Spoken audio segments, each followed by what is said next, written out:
हा डॅम कुठं आहे आणि मी इथं कसं काय आलो आणि ही लोकेशन कुठची आहे हे पासाठी तुम्हाला ब्लॉग सुरुवातपासून पाहा लागेल.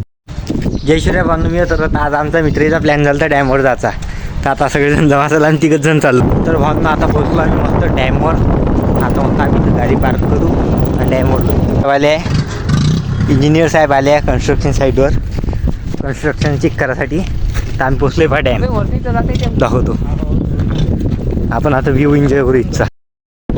भान नाही बा आता आम्ही डॅमवर वरनं चढलेलो तेव्हा तिकडे लेकर खेळून राहिले आणि तिकडे बा पाण्याच्या अंदर मंदिर आहे. ते मी तिकडल्या साईडला गेल्यानंतर दाखवतो. हे बा मोठा डॅम आहे बम मोठा डॅम आहे. बम भेवा लागते भावना इथून पहा किती खोल दिसते आहे ना. इकून पहा इकून हे बा किती खोल आहे. एक नंबर डॅम आहे एकदम बढिया. या डॅमचं नाव काय कमेंटमध्ये सांगता मला कोणत्या नदीवर आहे हे पण सांगून द्यायचा. CCTV कॅमेरे हे पा भावनं इथं टॉपवरून व्ह्यू कसा आहे ते तुम्ही काही येजा नको. इथं वरतं पण भेव लागते. कॅमेरे पण आहे इथं काय फाटते काही नाही फाटत. वरतं येऊ नका फक्त बम भेव लागते बोटीच्या वरतून. तर हे पा भावनं इथं पाणी लिकेज होऊ राहिलं दरवाज्यातून. किती शिवाय जमा झालं पोहू शकता. इथं पाणी लिकेज होऊ राहिलं मस्त धबधब्यासारखं दिसू राहिलं सीन.